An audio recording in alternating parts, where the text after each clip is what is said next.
shot myself in the head just over a year ago and survived. Feeling better now than ever before. Looking through your history, that's freaking wild.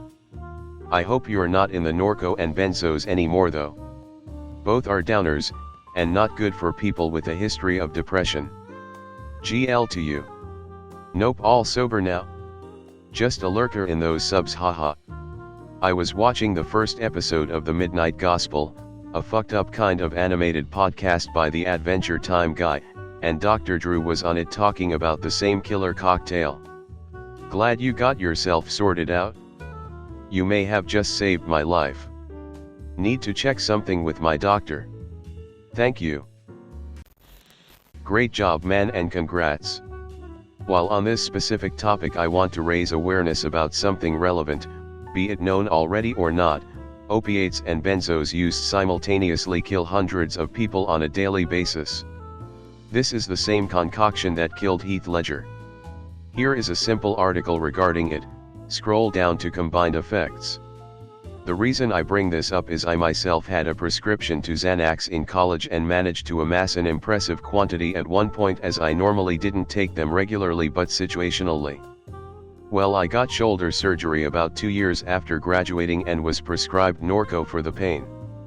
When I started physical therapy, I found myself getting anxious as I started to cut back on my opiate intake, but at one point rationalized that I felt the combination of the two gave me the perfect amount of relaxation and self-awareness to really push the limit in terms of my range of motion and breaking through scar tissue. One day when driving home from a PT appointment, I flipped on the Adam Carolla and Dr. Drew podcast, which I seldom listened to, where Drew emphatically expressed his terror about how unknown/misunderstood this cocktail was. I about shit myself and instead pulled my car over and vomited from sheer terror. I am so fortunate to be alive today. I would frequently go home after my physical therapy and take an epic nap. I am so fortunate to have always awoken from my hallucinative REM state sleep sesh, and I believe God dropped that podcast that day into my lap. Good for you though. I just wanted to share and help spread awareness. It's great to bring awareness of these issues because drug interactions between these agents are very real and can be very serious, but the Heath Ledger's situation was a bit different. It wasn't a combination of an opioid and a benzodiazepine that killed Heath Ledger.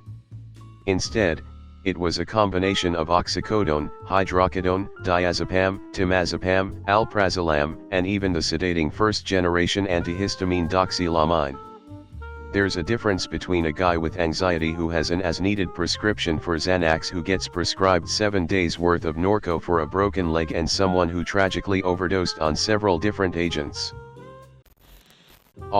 These comments got me in my feels. Love good Reddit. Fuck me in the ass, daddy is really a great guy. It's a girl probably, holy shit, I project my sex on everyone. I'm 5 years sober from alcohol. I have to treat myself as my own employee kinda. For some reason we all give others advice we don't give ourselves, so I split off from the addiction in my mind and basically drill sergeant myself. Me, it's been a while, what if I spent one weekend a year camping and just drank then? Sarg, no you dumb son of a bitch, do you want to die before 40? Me, oh yeah. To understand the human brain you have to picture a bunch of computers from different generations all stacked on top of one another and linked together. Your primitive brain is like one of those old mainframes that would fill an entire room. And it's pretty much the same model many other animals have. A thing of instinct, raw emotion, immediate gratification. Now your frontal cortex, that's pretty unique. That's the human part. That is like some kind of sleek, glowing, crazy quantum computer locked in a sealed room at Google. Capable of breathtaking feats of reason and logic, so powerful it's able to actually achieve sentience. But see, evolution didn't change our old mainframe brain into the Google computer. It just grew the Google computer on top of the old mainframe, like a sort of super smart tumor. It wired them together over millions of years, in a way that enabled us to excel in the jungle, because if we hadn't none of us would exist today. but created some very weird results in the bargain. A system that did not act in unison with itself, but that was capable of conflict and disagreement with itself. And therein lies the problem. The mainframe still controls a shitload of important systems. Emotions. Autonomous bodily systems. Long-term memory. Instincts. But now the Google system controls a relatively new suite of conscious behaviors. Working memory. Identity. And they both control the lungs, which we always become painfully aware of whenever we accidentally take the lungs of autopilot and then have to have many awkward minutes uncomfortably aware of our breath. The mainframe sends constant signals to the Google system. But the Google system is too advanced for the mainframe to understand. If the mainframe keeps sending drink booze signals to the Google system, and the Google system tries to send back a "this is not the appropriate time of day, please cease those signals" to the mainframe doesn't understand. It doesn't speak that programming language. And this is the truth of the human condition. Your systems are linked, but because evolution doesn't work like an engineer, the systems are not completely compatible. They can work together, but not in a very stable or entirely predictable way. The thing is, the more you understand how this actually works, the more you can exert more influence over the system. For some reason we all give others advice we don't give ourselves, so I split off from the addiction in my mind and basically drill sergeant myself. Because your brain is not one entity. The primitive brain, where the emotions and addiction live, isn't fully integrated with the rational brain. The primitive brain doesn't just listen to instructions from the rational brain that say that those drugs are bad for you. It is helpful to visualize these parts of your brain as distinct personalities. That's really interesting. My drunk self is like a caveman moron. I fight it out all the time with him when I'm trying not to drink. Sarg, no you dumb son of a bitch, do you want to die before 40? I totally heard this in my head as GNY. SGT. Hartman from Full Metal Jacket. I'm going to try your method for some issues myself. Watched my dad die in front of me from drinking at 69. I don't think I've had more than one drink in a 2-year span as a result. Dude. Great job. There's something incredibly difficult about breaking away from old habits and addictions. We want a piece of it around even when we want it gone. Little steps like blocking those subreddits are the tiny steps of making your life better. Take some pride in those steps. You just got further away from your problems than you were yesterday. Great job. Life is a precious gift. I wish my nephew had a second chance. He's 13 and decided his life wasn't worth it anymore and put a belt around his neck. He was on life support for 9 days and he was unplugged yesterday morning. I would take him any way I could just to have him in my life still. Prayers for your life and your future. Edit. Thank you for the award, and thank you guys for the kind words. I did not share this in hopes of any attention. I just hope the ops story and some of the comments of what people are going through can help others that may be struggling or know someone who is struggling. Most cases of suicide leave people wondering, why did I see any signs? Or how could I not know this was going to happen? Just hug your loved ones tight, let them know how worthy they are of life. You don't have to see any signs, there never really are. We thought my nephew was getting better, but obviously not. It could happen to anyone, mother, brother, sister, cousin, and even someone you barely know. It doesn't discriminate sex, race, or age. Be that voice of kindness and reason to someone, anyone. If you're struggling yourself, please know you are worthy of life and love. Reach out for help. It doesn't have to be someone you know. Call a church, go to the hospital, call the suicide hotline. Talk to anyone, but please, don't think death is the only option. You are worthy, and you are loved. This is why I hate when people dismiss teenage problems. Thanks for sharing his story. I'll be using it to show the importance of taking everyone's problems seriously no matter the age. I wish you the best. It's also worth mentioning that teens are, in a way, more at risk for suicide than adults by virtue of the fact that their brain is not fully formed to think into the future. Because the prefrontal cortex is the last bit to fully develop in the early to mid-20s, or potentially later if trauma occurred, and this is the section that deals with judgment, rational thinking, future planning, and other executive functions, teen emotions feel very big and very permanent. They don't have the context an adult brain has. They literally don't have the ability to feel that things won't be like this forever like adult brains can. So teen emotions need to be taken seriously rather than invalidated, and we need to recognize that teen brains don't function like our adult ones. Teens also don't feel in control of their situation, perhaps more so than adults, because they can't just change their lives on their own. I've had suicide ideation more as an adult than as a teen, but I recall hating life more as a teen because there was a stronger sense of hopelessness. At least now I know there's still a chance I can do things and sign things in my name, and I don't rely on someone else to be my legal representation. This exactly. Especially if they have a shitty home or school situation. If you're in a workplace where everyone bullies you, you spend all your spare time looking for a new job. When you're at school, you just know you've got years more of being able to do nothing about it. And those years feel even longer because you are young. My mental health improved so much once I moved out and finished school. As soon as my in-laws had custody, they put him in therapy, had him in a group for children from troubled homes, did everything they could to help him. His mother had spent his life until that point abusing him mentally, emotionally, and allowing her friends to physically abuse him. They would go months without power. She would take off and leave him in the care of a woman who was mentally ill for weeks at a time. Took him to her boyfriend's father's house, who is a registered sex offender. She herself and her side of the family make, use, and sell drugs. This poor child has been through and seen things that no one should. We were hoping to be able to help him and try to undo some of what had been done to him. But what little time we had with him wasn't enough to help. Much love to you and your family. Problems that teenagers have are still problems, and teenagers are still humans. The fact they're in a different life phase means that their problems are different, not less important. People who fail to see that humans are humans regardless of their struggles, experiences, age, and so on, have a serious attitude problem. Respect for human life is the starting point's minimum.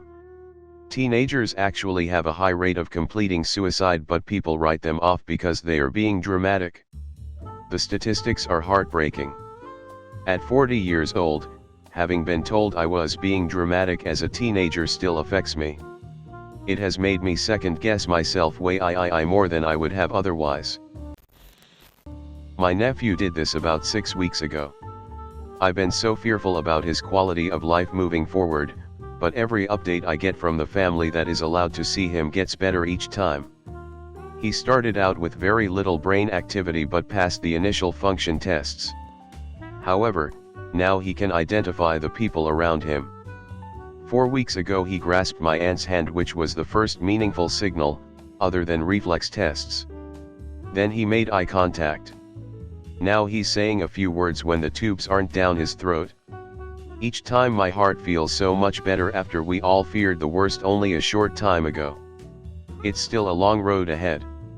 They're even talking about him being able to move to a more general purpose room soon instead of the severely locked down ER portions due to COVID. Once there I will maybe finally get to visit him in person, which I want to so badly. I don't know why you personally got to that point, but it gives me so much hope seeing your recovery. Thank you. It really means a lot. I've been pretty low, thankfully not as low as up, but what kept me going simply is one more step. When you think you have run out, just take one more step. Can't get out of bed, just put your feet on the ground and then put one in front of the other.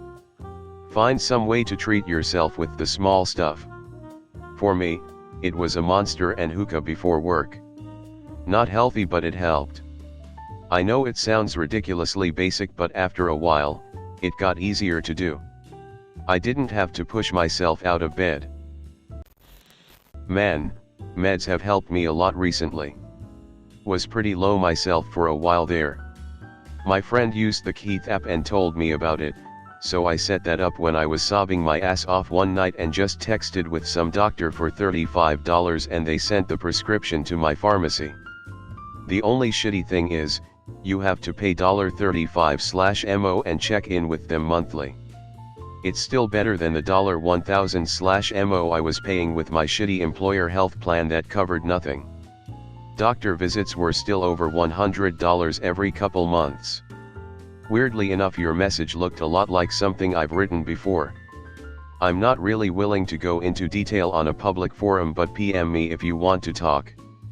I'm also suffering from a bit of the no one could possibly understand me complex, and for no good reason. I'm trying to figure out a way out of this mess but not having much luck. Me too. I feel like no one can understand what I am going through. But anyone who reads this, that feels the same way, message me. Maybe we can all find some common ground. Because everyone is different and has different problems, but maybe we can all understand it a little more. No one will ever know what you are going through, but, just maybe, we can find some sort of middle ground that we all understand. Love all of you. When I feel suicidal, I retreat to my bed and stay there. It isn't a great plan, but I've found that if I drop everything else and focus all my energy on just staying in bed and not killing myself, that after a while I'm able to function again. It is a shit existence, but I could never do that to my family. I've done some serious attempts on my life in the past and I know the pain it causes. So I guess my advice is not to hang in there, it is to try and learn how to float along with the current. My uncle was the same until he was about 30, he just needed to focus on surviving, but it's been 25 years of significant family turmoil since the last time he couldn't leave his room, and he's still here with us. He has a wife, cat, and job he loves to do, and he's one of my biggest inspirations of how to be a human being and how to be a human being with anxiety, depression, and keep waking up in the morning, try your hardest every day, and whatever comes of it, and that's okay, and that's good. Honestly man, surviving a self-inflicted gunshot wound is one of my greatest fears. I've attempted suicide once, and I only was able to survive because of a very dedicated wife, the local police force, and the 0.0001% of my mind that wouldn't surrender to my demons. But my attempt was from hanging. I can't even imagine literally pulling the trigger, thinking that my troubles would finally be over, only to wake up in a hospital physically worse off than I was before I took the plunge, so to speak. The shame and embarrassment that I endured after my attempt, and the PTSD that my family, mainly my wife, has incurred as a result is something that I have to live with on the daily. Years after my attempt, people have more or less moved on, but I can always feel their attention directed towards me when the subject of suicide or hanging gets brought up when I'm around, be it in a movie or a distasteful joke. At least they don't treat me like I'm made of glass anymore. But how did you turn it around? How did you go from your attempt, to realizing you had failed, to seeing that failure as a gift and not something bad? I know my time committed to a behavioral health unit helped in my recovery, but my feelings never really left me. They only became subdued by the knowledge that my brain is unhealthy and that there are other things in life that are worth sticking around for. How have you come out of your darkness and found the light at the end of your tunnel, so to speak? As a healthcare worker, thank you so much for sharing this. I work in surgery, and I don't usually get to know people's outcome, so it helps me to see your story and to know that you are thriving. Much love to you. I have heard all the people who survived jumping off the San Fran bridge all regretted it instantly. The last time I tried to kill myself, I thought, why don't I try living first? So glad to see this post. That's how I separated from my eating disorder. There's even a book on it too, which I found rather unhelpful. But the premise was solid. Thanks for watching. If you could like, subscribe and comment best Reddit stories for more Reddit videos.